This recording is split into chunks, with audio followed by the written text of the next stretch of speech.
My name is John H., and I'm an alcoholic. I'm also a drug addict and a compulsive gambler. In this Code Blue Big Book Study in Action seminar, we're going to go through the recovery section of the Big Book line by line, and we're going to do the action that our book tells us we must do to recover from the seemingly hopeless condition of mind and body. This is based on the Canadian method used by the Golden Slippers, but I also borrow a lot of information from the Joe and Charlie Big Book Weekend tapes, as I feel their interpretation carries so much depth and weight. Sometimes I use their material verbatim, so don't get angry at me. Sometimes they can say things a lot better than me. This action and study is designed so that you can follow along in a 4th edition Big Book. Have your pen and highlighter ready. I don't claim to be any kind of big book guru or top 10 spiritualist. I'm just a simple drunk who was almost dead from the disease when a group of my heroes, some recovered alcoholics, took me through the book 5 years ago and saved my life. There's also some paperwork that you can download. Hopefully I'll get that online as well. Some from Joe and Charlie and some from the Golden Slippers. Please forgive any mistakes, errors, or misquotes you may detect. I'm sure there are many, for once again, I'm just a simple drunk trying to help other folks as I was helped myself. Thanks for listening. Good evening, everybody. I'm John, alcoholic. Hi, John. During the 1950s, a man by the name of Max C., now deceased, started a group in Winnipeg, Manitoba called the Golden Slippers. The group was the back to the basics of the Big Book kind of group, especially for those people who could not stay sober for any length of time. The group took a bunch of chronic slippers and walked them through the steps, taking the action exactly as laid out by the first 100 men and women who wrote the basic textbook Alcoholics Anonymous.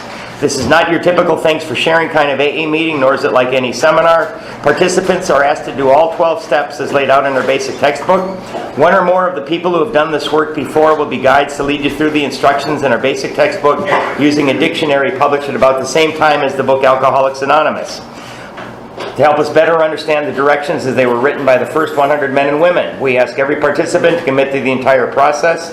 Though we read and study the Big Book, this group is not limited to members of AA. We who have participated in these groups before have come to understand that these sessions make us much better sponsors.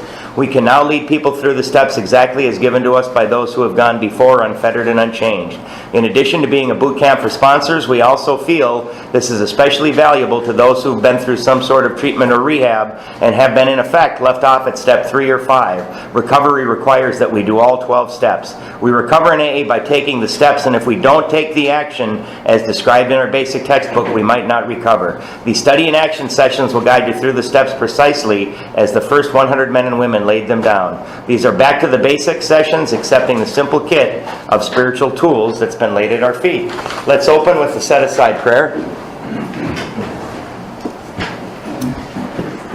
God, please let me set aside everything I think I know about sobriety, life, and you, so that I may be open to a new experience. Amen. All right, welcome everybody. We are, I believe, on week 15, which means we have one week left, which is next week. I have set my date for the next one. If you know anybody who wants to do it, I'll be starting the next one on, I believe it's September 20th. September 20th. I've got a thing up out there, and I'll see who's here, and we might not meet on Tuesday, election day. It just depends if they can't make it to the polls any other time. I might not meet that night just to make sure everybody has a chance to go vote. So September 20th? September 20th, yep, which again is a Tuesday, yep. So 16 weeks in a row, maybe. We might miss the election just to make sure everybody can make it to the polls. So today we're on Working with Others, Chapter 7, and that is on page 89. Page 89. So, at the top of the page, let's write something. Let's write Program of Identification. It's a program of identification. And Bill Wilson discovered the importance of being able to identify the newcomer when he went out to Akron and he met with Dr. Bob. And Bill went out there and he talked about his drinking, and Dr. Bob was able to identify. And he understood very early on that it was very important to get these people to understand that they're not, they're not unique, that there are other people just like them. So, page 89, working with others. We are going to highlight the first 3 lines. Practical experience shows that nothing will so much ensure immunity from drinking as intensive work with other alcoholics. Right next to that, we're going to write sponsoring others. Sponsoring others. And Bill always said that, even though it talks about the big book about, it doesn't necessarily say the word sponsor, but it sure makes allusions where there are sponsors. And Bill always said that Ebby Thatcher always introduced him as his sponsor. It works when other activities fail. This is our 12th suggestion. Okay, so circle 12th suggestion. And you don't have to write this down, but some people say, hey, these steps are suggested, right? Anybody that wants to hide behind the fact that the book says the steps are suggested, you got to remember that they're the only suggestions we have. So if you don't want to do them, there's nothing else. So good luck, right? They're the only ones we got. Carry this message to other alcoholics. Again, highlight the next 3 lines. You can help when no one else can. You can secure their confidence when others fail. Remember, they are very ill. Right? And again, one of the reasons for that is what we wrote at the top of the page, that it's a program of identification. Life will take on new meaning. To watch people recover, to see them help others, to watch loneliness vanish, to see a fellowship grow up about you, to have a host of friends. Highlight, this is an experience you must not miss, and circle must. We know you will not want to miss it. Highlight to the end of the paragraph, frequent contact with newcomers and with each other is the bright spot of our lives. So next to the bottom half of that paragraph, we're going to write promise. I guess you could put 12-step promise, but that's another wonderful promise that they're giving us in the book. And and I really found that to be true. I'll talk about my 1 year of sobriety when I didn't go out and help anybody in a little bit. But today, the men that I sponsor, we're good friends. And I mean, as a matter of fact, all of my friends today, other than the people that I work with, are sober people that I met in the Fellowship of Alcoholics Anonymous. And the guys that I sponsor, we still meet, all of us, not necessarily everybody can't make it every Sunday, but most of us still meet every Sunday morning. And it's not necessarily a meeting, but we meet to talk about our lives, what we're doing, to offer each other support and advice. And I mean, it's like a men's support group. It's absolutely wonderful. And this is just something that I never thought I would have. 5 years ago I had no conception of this. Perhaps you are not acquainted with any drinkers. Oh, I'm sorry. Where it says frequent contact with newcomers and with each other is the bright spot of our lives. Right next to that, maybe in the little margin there, write greet all newcomers. Greet all newcomers. I'll never forget, man, I got out of detox, and I think I mentioned this before, and I went into the New Hope Alano, and there was a meeting of probably 50 people. And I was really hurting. I was hurting. I just got out of detox. I was miserable. I was depressed. I was hopeless. I didn't think I was going to make it. And after the meeting, probably 15 to 20 people came up, and they all shook my hand, and and they said welcome, and and I couldn't put it together. I'm thinking, well, how do these people know that I've never been here before? Well, they know because they go to the meeting every week, right? And you can spot a newcomer when they walk in, and so they were just making me feel welcome and making me know that they wanted me to come back, and they understood my pain. So we greet all newcomers when you're at your home groups or when you're at any meetings. You know who made me feel welcome? All right. I remember it. Cool.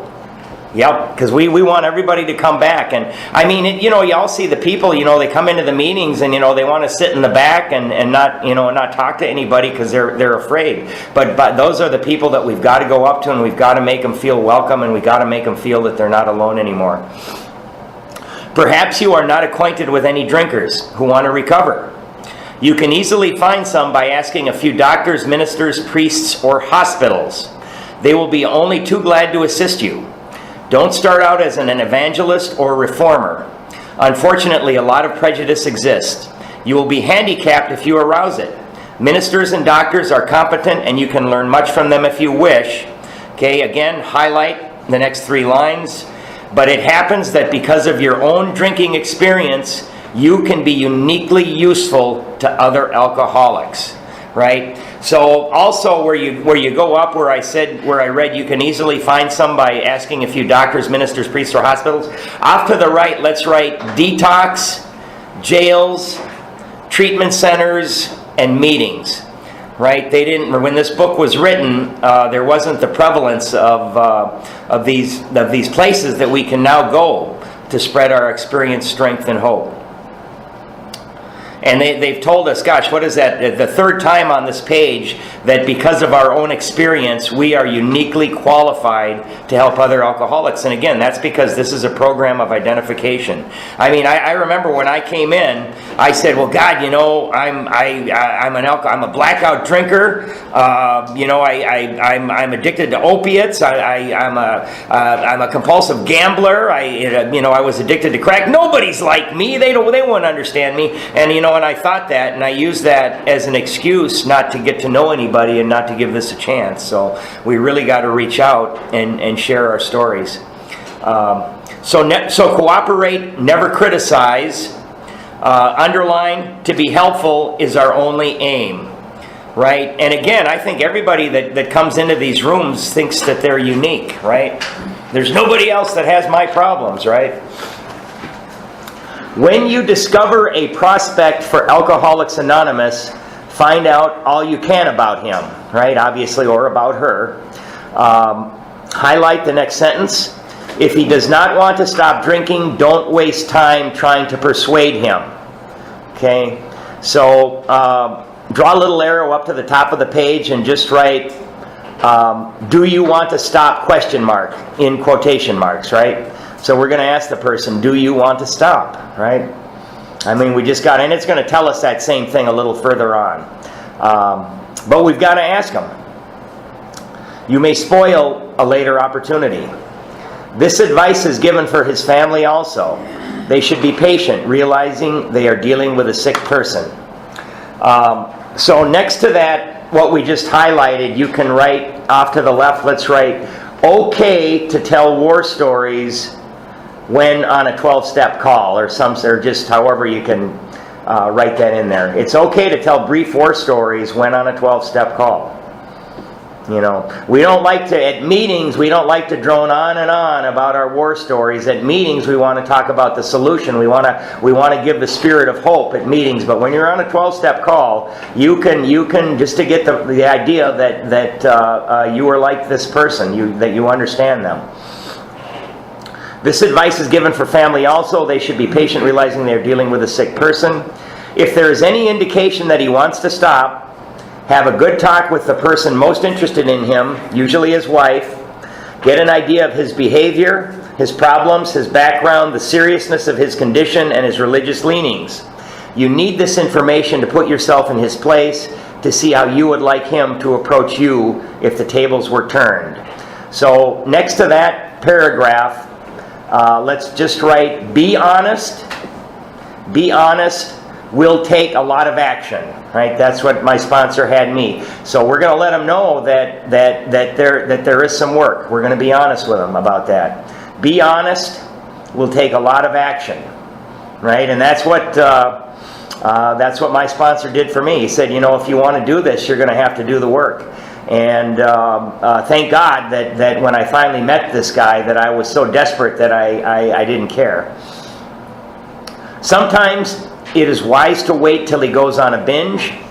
The family may object to this, but unless he is in a dangerous physical condition, it is better to risk it. Don't deal with him when he is very drunk, unless he is ugly and the family needs your help. Okay, highlight the next little sentence. Wait for the end of the spree, or at least for a lucid interval. Okay, so next to that little sentence, we're going to write 2 qualifiers, and they're coming up next. We're going to number them. So there's 2 qualifiers. Then let his family or a friend, okay, put a 1 in front of ask. Let his family or a friend ask him if he wants to quit for good. That's the first qualifier. And put a 2 in front of the next if he would go to any extreme to do so. Right? Those are the 2 qualifiers. If he says yes, then his attention should be drawn to you as a person who has recovered. You should be described to him as one of a fellowship, underline one of a fellowship, who, as a part of their own recovery, try to help others and who will be glad to talk to him if he cares to see you. Now, I've had a lot of, I've had some wives and girlfriends that have asked me to help out their significant other, but they didn't do these things, right? So all they say he's miserable, he's drunk, he's ruining our lives. You got to help him. Well, a couple of them, they don't want to quit for good, and they don't want to do that. They're certainly not willing to go to any length at all to do that if they don't want to quit, right? And so for those people, there's not much I can do for them, right? So we got to ask these 2 qualifiers, and if these 2 qualifiers are true, we can help them. Again, let's highlight the next little sentence. If he does not want to see you, never force yourself upon him. Never force yourself upon him. Now, because we did that one of a fellowship here, we're going to write something at the bottom of the page. Let's write, we are in a fellowship. We are in a fellowship. That's us. That's the meetings. That's the going out to Perkins. That's, maybe playing sober softball. Getting together with sober friends and going for bike rides. Going out to breakfast. Doing things of that nature. We are in a fellowship. We work a program. We work a program. So, and you don't need to write these things down, but I kind of wrote some things down. So, what is working a program? Well, it's going to meetings, it's doing the steps, it's sponsoring other people, it's going to detox centers, it's going to treatment centers, it's going to jails, it's showing up early and setting up chairs, it's going to intergroup and answering phones, it's making coffee, it's perhaps being a general service rep, maybe being a trusted servant. I mean, there's all kinds of things that there's all kinds of actions that we take as part of our program, right? And we get to take them in the bracework of this fellowship. Neither should the family hysterically plead with him to do anything, nor should they tell him much about you. They should wait for the end of his next drinking bout. You might place this book where he can see it in the interval. Here, no specific rule can be given. The family must decide these things, but urge them not to be over anxious, for that might spoil matters. Being a commissioned salesman, I don't know what it is about that line of work, but I think it attracts a lot of alcoholics. And it's been my experience. I see it all the time. And this one guy, and this is a guy that ultimately about 7 months ago. He got demoted, and he actually fell 2 stories and landed on his face. The doctors couldn't believe that he was alive, but now he's up and he's walking around. This guy, the same thing. I worked with him for about a year, and it was always the same. When he would show up and he was completely hungover and he hadn't slept in 2 days and he had to work. I mean, he was miserable. He said, "Man, I want your help. I want the help." And because I worked with him, I would set him up with another guy to sponsor him. But as soon as that guy got 1 or 2 days beyond that, he started feeling good again, and then he just totally forgot about everything. So but it's been my experience that the best time to get a hold of these people is when they're right after a big bender where something bad happened, right? That's the best time to get a hold of them. And if we wait too long, I mean I was the same way. After a day or 2 of not drinking, even no matter what I did, I got out of jail. No matter what happened to me, if if I'm not drinking for 2 days, I'm feeling better physically, I would always do the same thing. I'd say, I got this, I don't need your help, I'm okay, right? And then until the next time I went out and got drunk, right, and did something stupid. So we want to get a hold of these people when they're feeling pretty low, I think. I myself have not had any success 12-stepping people when they're drunk. I've only had a few experiences doing it, but I've had zero success with that. However, I mean, when you think about it, Ebby Thatcher 12-step Bill when he was drunk. So, who's to say? But the book tells us that we're not going to have much success when people are drunk. Usually the family should not try to tell your story. When possible, avoid meeting a man through his family. Approach through a doctor or an institution is a better bet. If your man needs hospitalization, he should have it, but not forcibly unless he is violent. Let the doctor, if you will, tell him he has something in the way of a solution. When your man is better, the doctor might suggest a visit from you.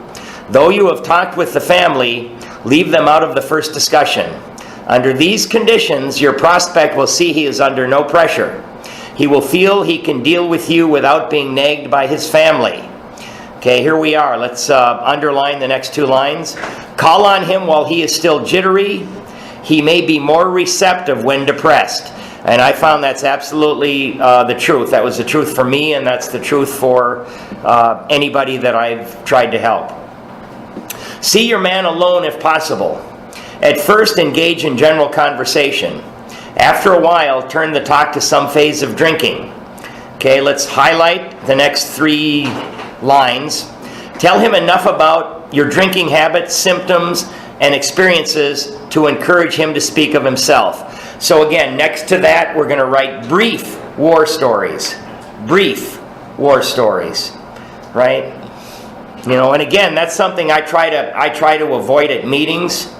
If I'm in a first step group, I can kind of tell them, what it was like for me, just being miserable and desperate and not having hope. But I really like to concentrate on the solution, because at meetings, I want everybody to walk out of these first step groups with a spirit of hope that my gosh, that maybe I can have a better life, right? That's what in meetings, I want them to walk out of there feeling that way. But here, when we're on 12-step calls, is where we can use our brief war stories.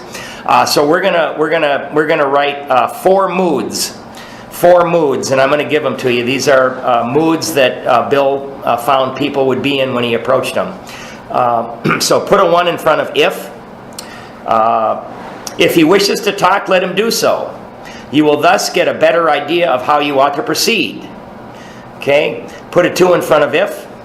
If he is not communicative, give him a sketch of your drinking career up to the time you quit, but say nothing for the moment of how that was accomplished. Put a 3 in front of if.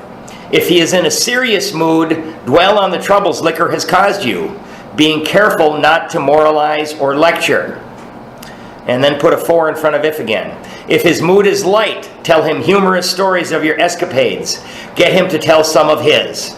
Right? I mean, that's the same, Bill was a salesman, and when I was fresh out of college, this salesman was teaching me on how to deal with my customers. And I'm old enough where back in the day, people could still smoke indoors, but this guy, he said, you always have a pipe and some cigarettes, because if your customer lights up, you light up too.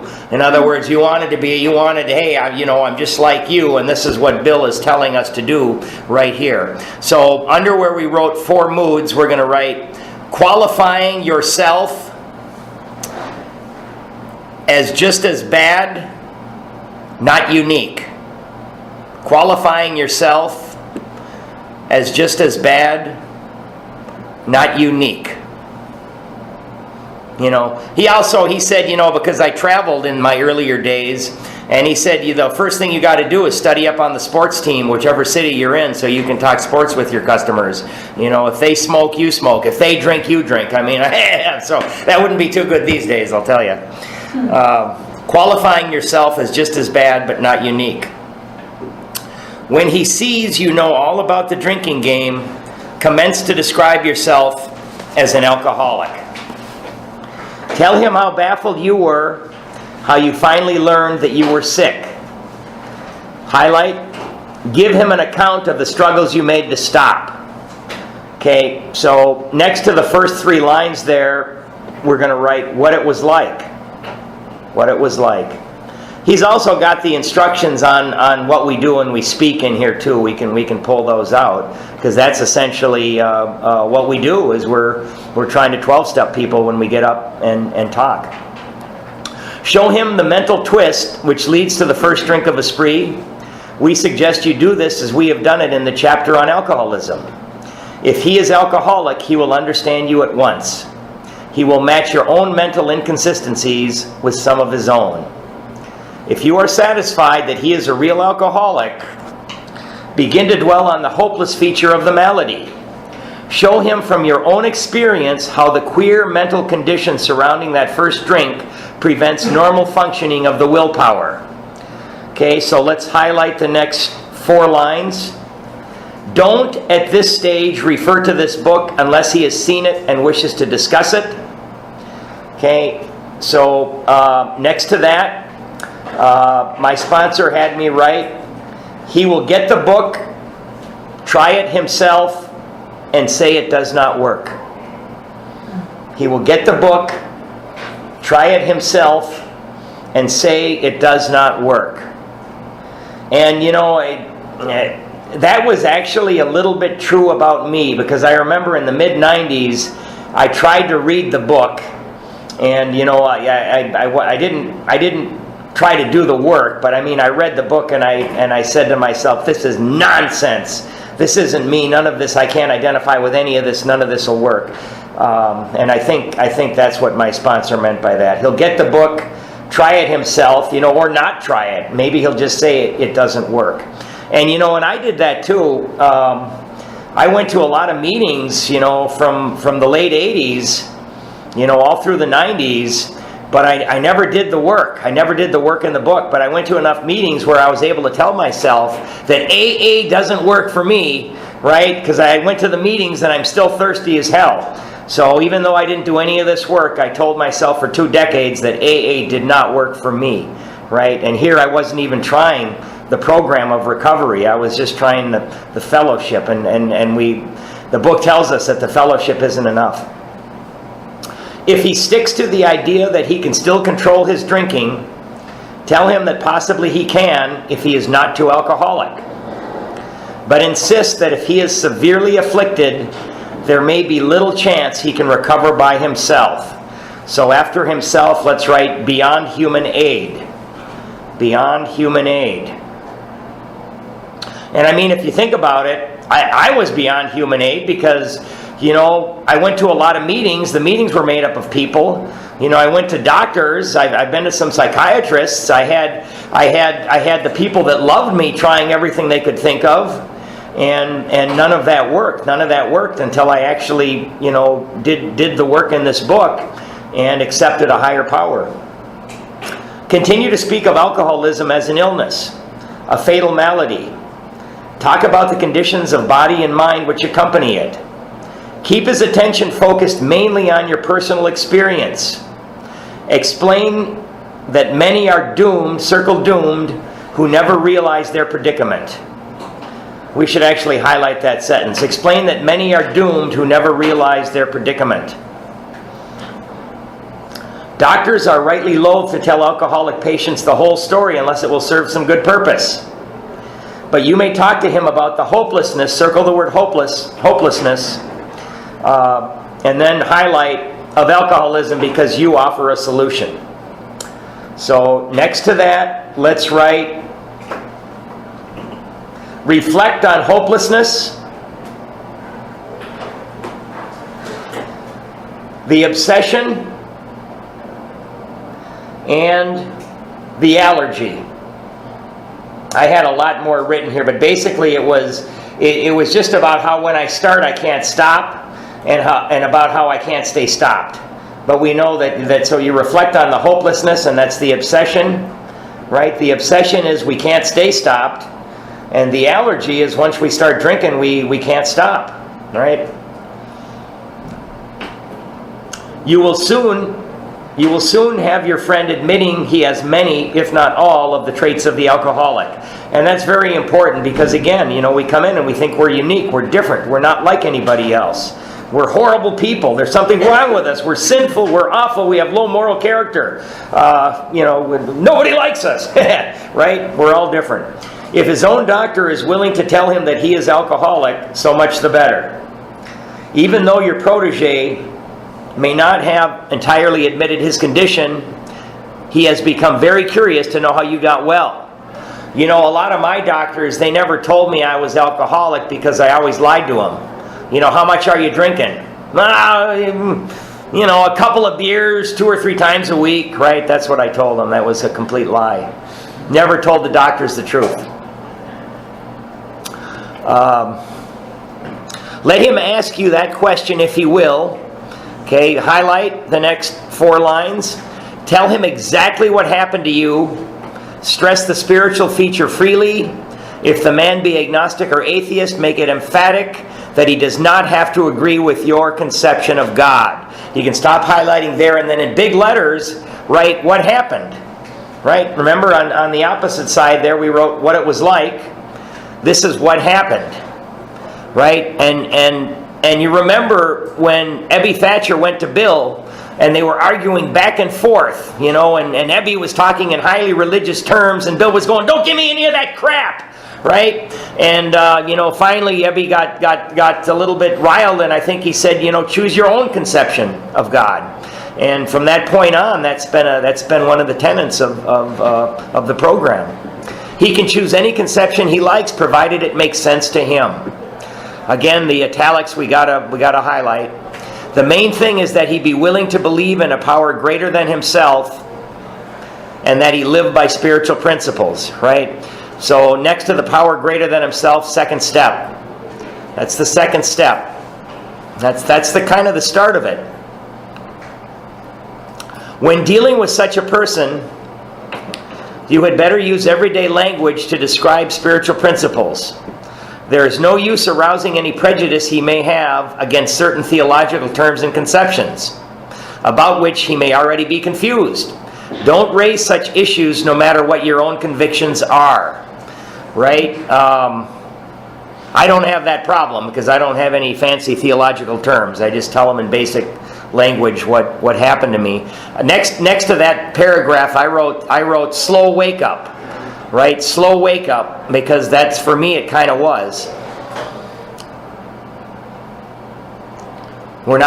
Most of us are not going to get that white light experience that Bill had. Your prospect may belong to a religious denomination. His religious education and training may be far superior to yours. In that case, he is going to wonder how you can add anything to what he already knows. But he will be curious to learn why his own convictions have not worked and why yours seem to work so well. He may be an example of the truth that faith alone is insufficient.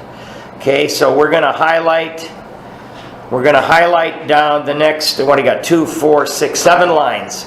To be vital, faith must, circle must, be accompanied by self-sacrifice and unselfish, constructive action, circle action. Let him see that you are not there to instruct him in his religion.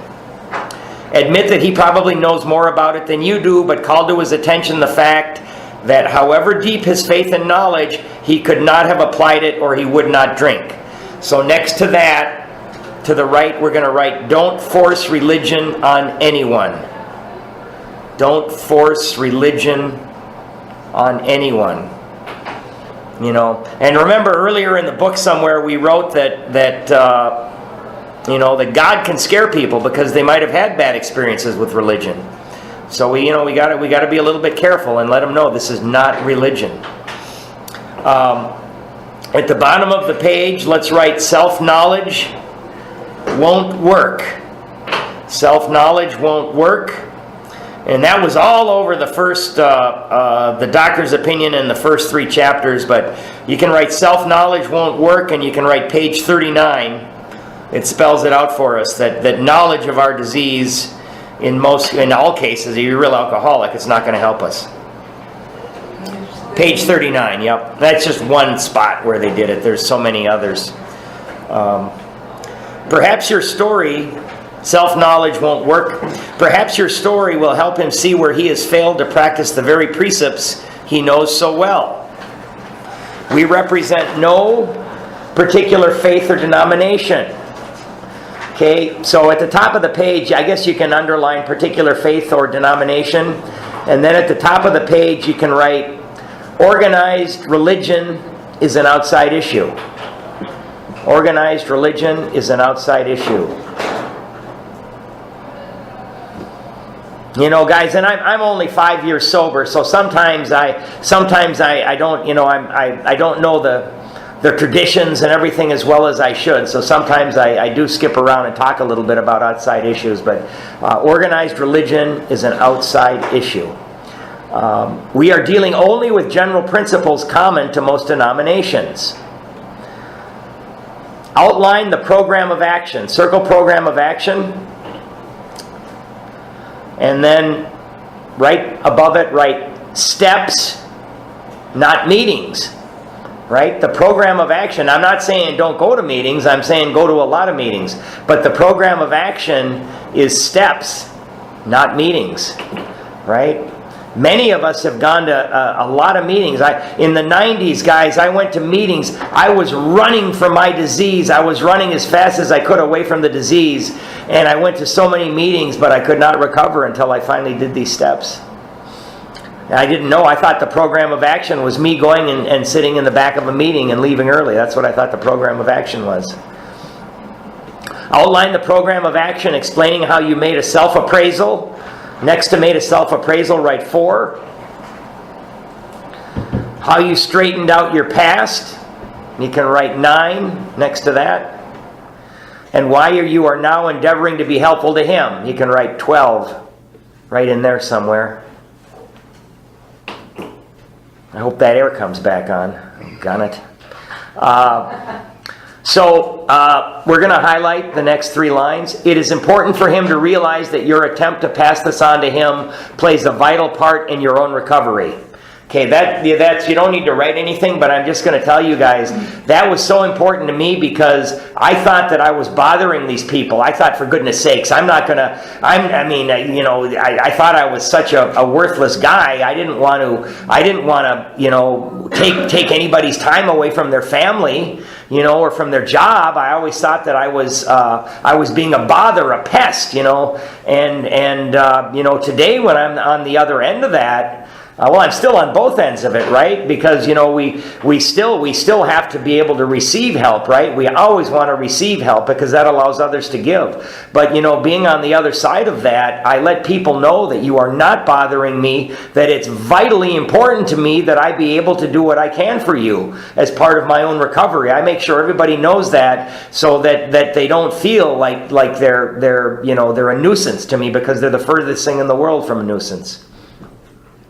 Actually, he may be helping you more than you are helping him. Okay, so let's highlight 1, 2, 3, the next 5 lines. Make it plain he is under no obligation to you, that you hope only that he will try to help other alcoholics when he escapes his own difficulties. Suggest how important it is that he place the welfare of other people ahead of his own. So my sponsor had me write this. Work with others after 4 months. Right? Now, maybe sooner. I mean, I think you start helping other people when you've got something to give, right? When you've started to work these steps and you've had some sort of a change. It could be sooner, right? But if you go through, I think he said this to me because I was going through Code Blue, right? He was sponsoring me, but he was busy. He sponsored a lot of people. So we went through the book on Code Blue, and he says and that's what I do with my sponsors. If they're not in danger, if I think they can, that I don't have to go through it a lot quicker with them. We meet once a week and we do this format when I'm sponsoring people. And by the time you're like maybe 3.5 months, if you, again, my sponsor, well, he said once you have made 1 or 2 amends, you can actually go out and you can raise your hand at meetings and you can start to take people through the book, right? Now, if your sponsor disagrees with me, your sponsor is right. I don't want to, I'm going to say that the person that's sponsoring you is always right. This is just what I was taught by my sponsor. So again, suggest how important it is that he place the welfare of other people ahead of his own. Make it clear that he is not under pressure, that he needn't see you again if he doesn't want to. Highlight the next 2 lines, I guess, you in 2 lines. You should not be offended if he wants to call it off, for he has helped you more than you have helped him.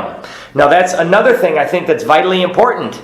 You let people know, you say, look man, we're not getting married. I'm just your temporary sponsor. I'm going to try to help you as best I can in these early days. Now, the minute you find somebody that clicks with you better or anything else, I will not be offended whatsoever. And if you tell me you've got a different sponsor, you got to let them know that, because what happens if this happens and then he's afraid to come to that meeting that's been helping him because you're there. So you really got to let him know that it is no big deal, and let him know that it's true. If it's true, it's happened to me. That if it's happened to me before and it's no big deal, I want you to keep coming to these same meetings, right? Because I want to see you. And it doesn't bother me at all. So, working with other people, again, I got to go back to the mid-90s. I went through the 30-day program at Fairview Riverside. I went through the 3-month Progress Valley Halfway House. I went through the 6-month Catholic Charity Sober Living program, right? Then I moved in with a sober guy, right? And I was going to a ton of meetings, but I don't know how I did it, but I went through all of these things without working the steps or going through the book, right? So it never occurred to me that I should be out there trying to help other people, other than playing on the Sober Softball League and going to meetings, and maybe making coffee. It never, because I didn't go through this book and work the steps, it never occurred to me that I should be running around trying to help other alcoholics. And that was my fault, because I kept my wall up and I wouldn't let other people in. And I didn't work these steps. So, finally what happened is I was living with a sober guy, and I got a year sober, but I had started to gamble. And this guy, he was a sober guy. He saw a huge change in me, and he kicked me out of his house. I wasn't drinking, but I was gambling. And he said, he said, look, you can either get help with your gambling. He laid it down to me, and ultimately kicked me out. And I got to tell you guys, I was pissed. But he was right. He was right, because I was completely addicted. And it's once I got out of that Catholic Charities where I had all these requirements, including drug testing and all these other things. I relapsed on gambling, and of course that brought me right back to the other stuff, right? So again, that's one thing. I think we alcoholics, and I have seen a lot of alcoholics, and I've done it, man. I've relapsed on gambling, which led back to it. I've relapsed on pain pills.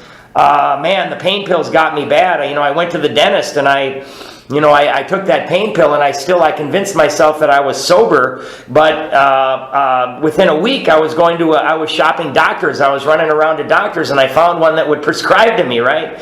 And I told myself I was sober, and those damn pills almost killed me. Within about 3 months, I was up to 120 Vicodin a day or whatever I could get.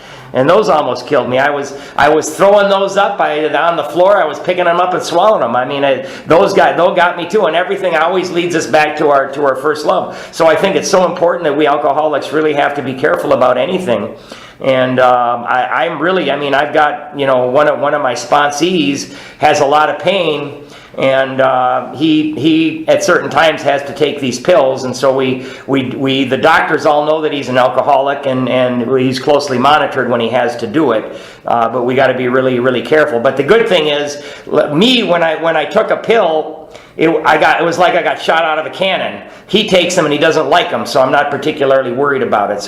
But it's something that we keep our eyes on. And I mean, NyQuil, I did that one time, right? Oh, I got a bad cold. I took a NyQuil. Oh, I like it. I took the whole bottle, then I went back to the drugstore for a couple more because I was really sick, right? NyQuil, like I mentioned it before, it comes with its own shot glass. So we really, really have to be careful. Let's see here. Where did I leave off on Or a mouthwash.